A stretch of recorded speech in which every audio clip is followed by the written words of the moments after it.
My landlord humiliated me constantly because I couldn't pay rent on time.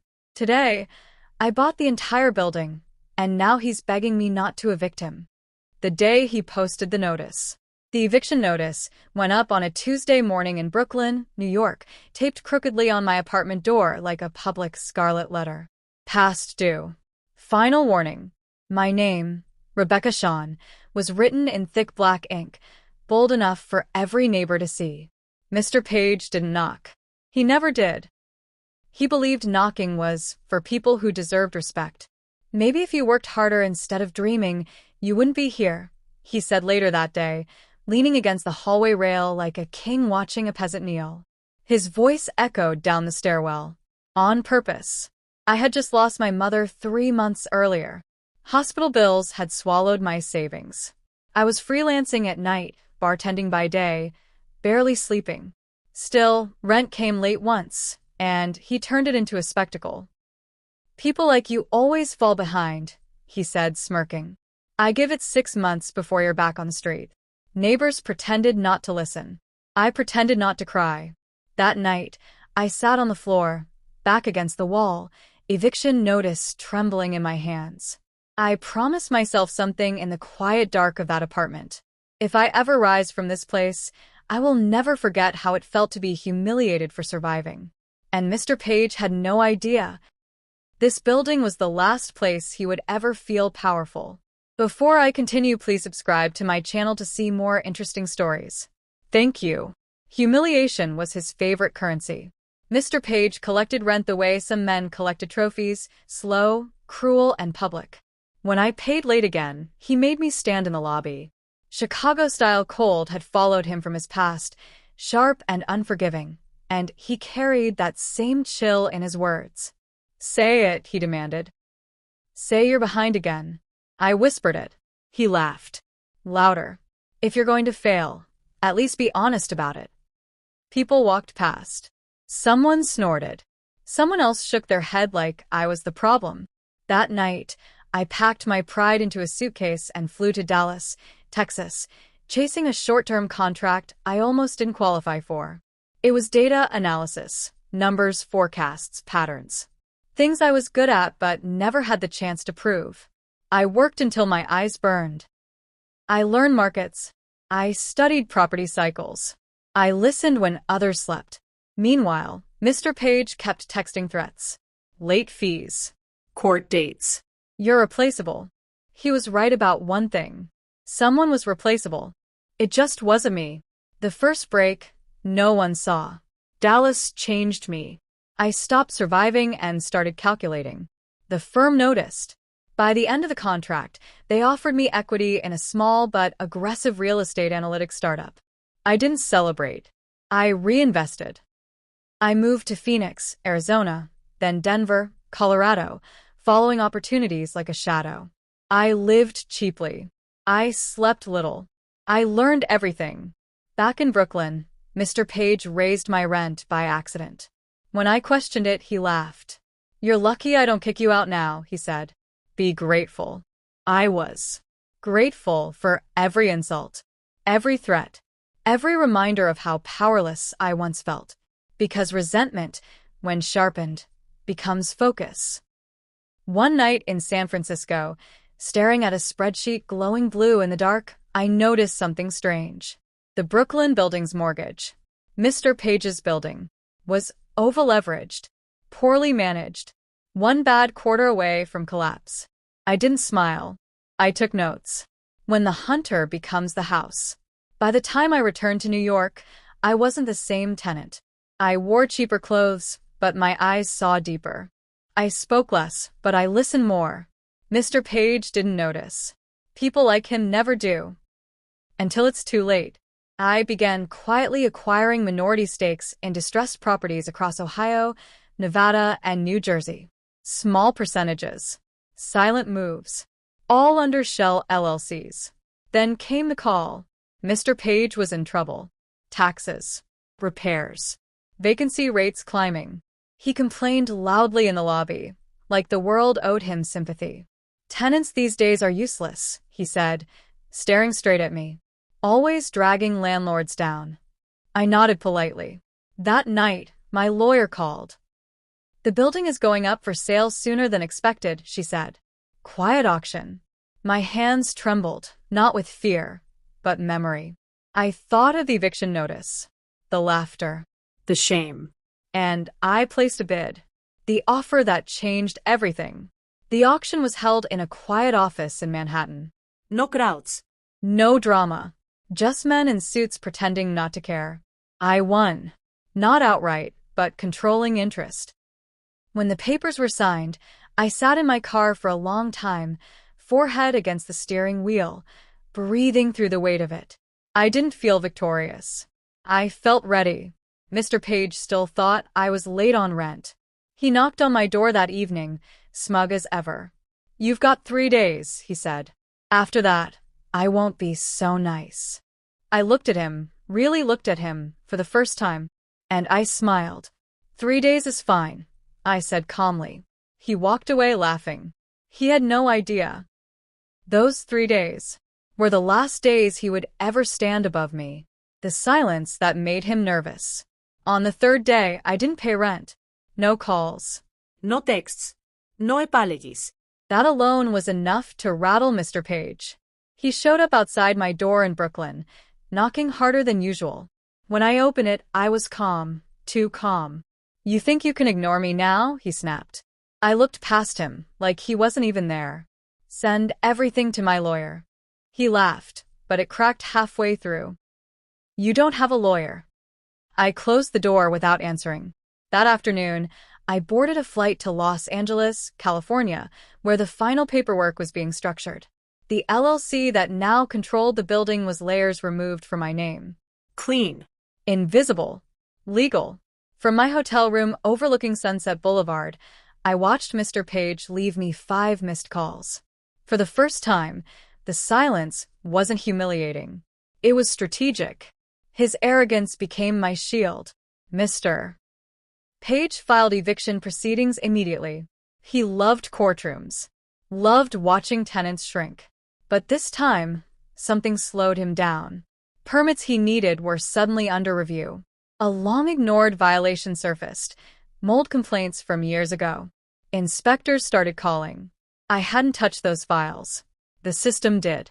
In Cleveland, Ohio, I met with my legal team. Calm people. Smart people. People who didn't raise their voices to feel powerful. He's overextended, my attorney said. One push and he folds. I nodded. Not yet. Back in Brooklyn, Mr. Page cornered me in the hallway. You think you're clever, he hissed. I've buried people like you. I met his eyes, steady. Then you won't mind waiting.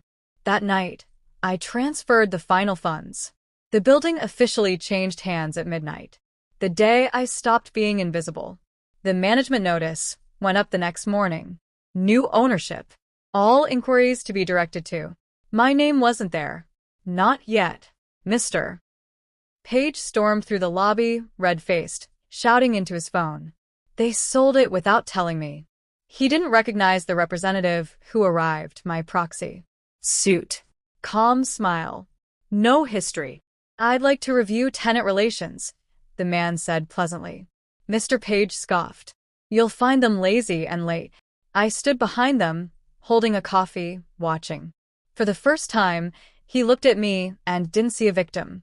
He saw a question. The files he thought no one would read. In Newark, New Jersey, I spent the night reviewing old records. Complaints. Threats. Illegal fees. Public humiliation documented by witnesses. My chest tightened, not with rage, but clarity. This wasn't about revenge. It was about accountability. The next day, a formal review was initiated. Mr. Page was suspended as acting manager pending investigation. He came to my door that evening, no anger now, just confusion. What's happening? He asked. I tilted my head. Didn't you say people like me never last? His mouth opened. No sound came out. When the hunter felt watched. By the time we reached Atlanta, Georgia, word had spread. Tenants whispered. Smiles returned. Repairs began. Mr. Page avoided the lobby. He sent me a message that night. Can we talk? I stared at the screen. remembering every night I had begged for understanding. I replied with one line, Soon. because the truth was simple. The man who once humiliated me was now waiting for permission. To breathe. And the most significant reckoning was still coming. The meeting he never expected. The conference room overlooked Lower Manhattan, all glass and steel, nothing like the dim hallway where he once cornered me. Mr. Page walked in late, tie crooked, confidence forced. He assumed this was another bureaucratic inconvenience. Then I entered. He froze. Rebecca. His voice cracked on my name, like it didn't belong in that room. I took the seat across from him. Calm. Composed. Familiar and unfamiliar at once. I'm here on behalf of the ownership, I said. He laughed nervously. This some kind of joke? I slid the documents across the table. The silence that followed was thick enough to choke on. You, he whispered. I met his eyes. The tenant you humiliated. The one you said would never amount to anything. For the first time, Mr. Page didn't have words. Power changes the temperature. He tried to recover. You can't do this, he said quickly. There are procedures. Contracts. I know, I replied. I studied them. The way you never studied your tenants. I didn't raise my voice. I didn't need to. I explained the review process. The findings. The violations. His hands shook. I was firm, not cruel. I remembered standing in that lobby, heat burning my face. Firm doesn't require humiliation, I said softly. Outside, traffic moved through Manhattan like nothing in the world had shifted. But something had. Mr. Page wasn't angry anymore. He was afraid. The building begins to breathe. Change came quickly. In Brooklyn, repairs finally happened. Elevators fixed. Heating stabilized. Notices were respectful. Tenants smiled again.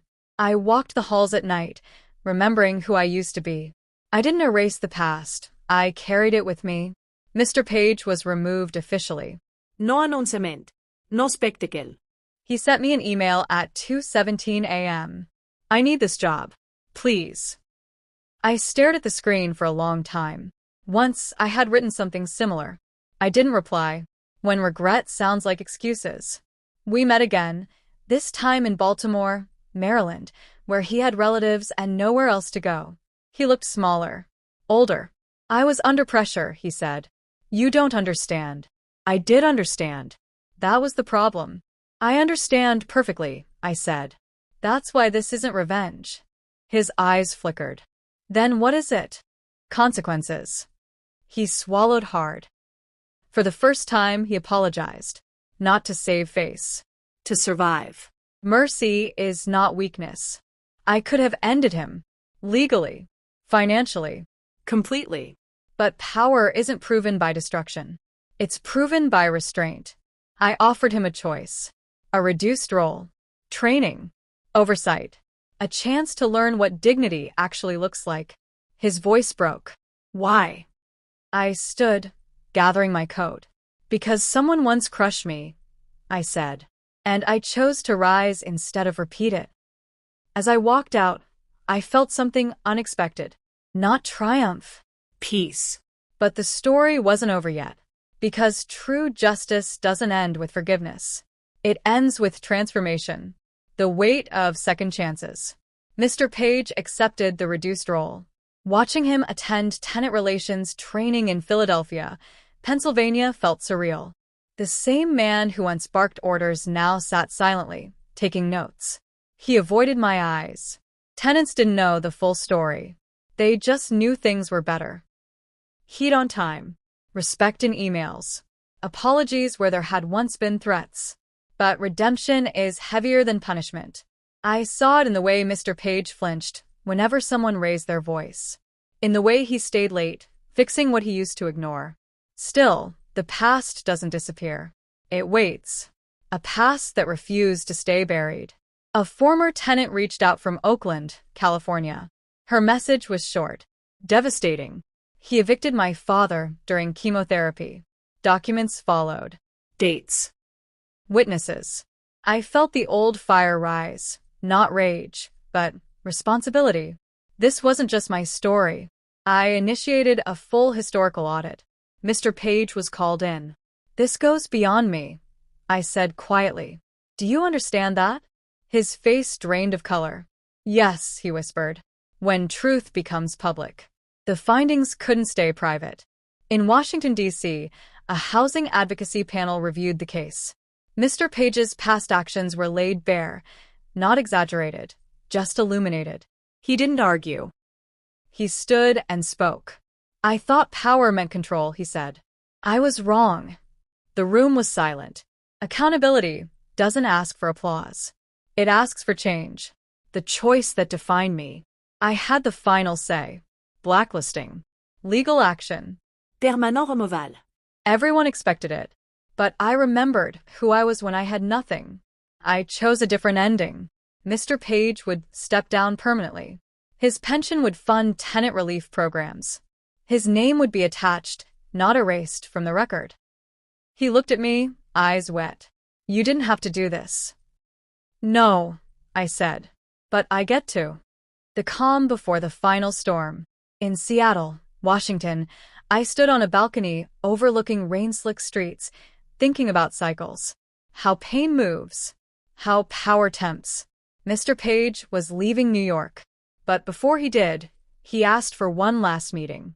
I owe you something, he said. I agreed.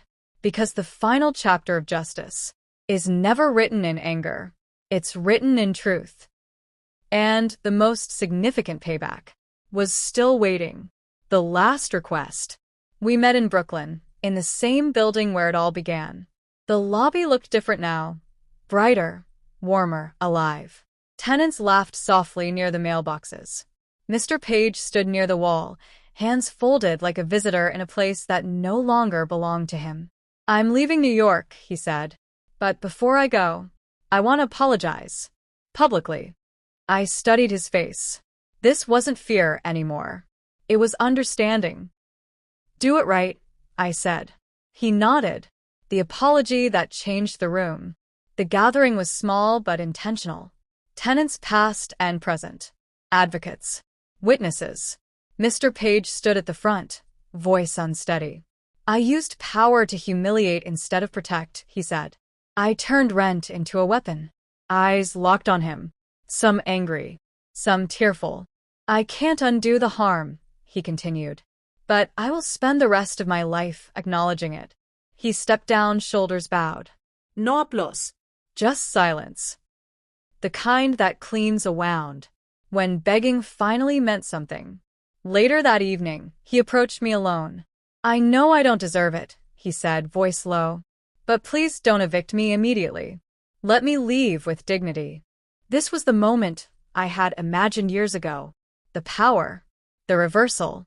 I thought of the eviction notice. The laughter. And I made my choice. You'll have time, I said. Because eviction was never the lesson. His breath shook. Thank you, he whispered. Owning more than a building.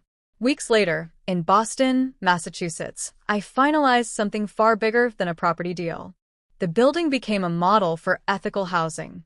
Fair policies. Emergency grace periods. Human-first management. My name stayed off the plaque. Because legacy isn't carved in stone. It's lived. I wasn't the girl on the floor clutching an eviction notice anymore. I was the woman who turned pain into shelter. The day justice came full circle. On a quiet morning, I walked past the old apartment door, the one that once held my name in black ink. Now it held a welcome sign. Mr. Page had already left the city. Not broken. Changed. I stood there and smiled, finally understanding the truth. The greatest revenge is not humiliation returned, but dignity reclaimed. And the man who once made me feel small had helped me become something vast. That was the day I didn't just buy a building. I bought my freedom. Thank you for listening to my story. Please don't forget to like, subscribe, and share my videos. Thank you.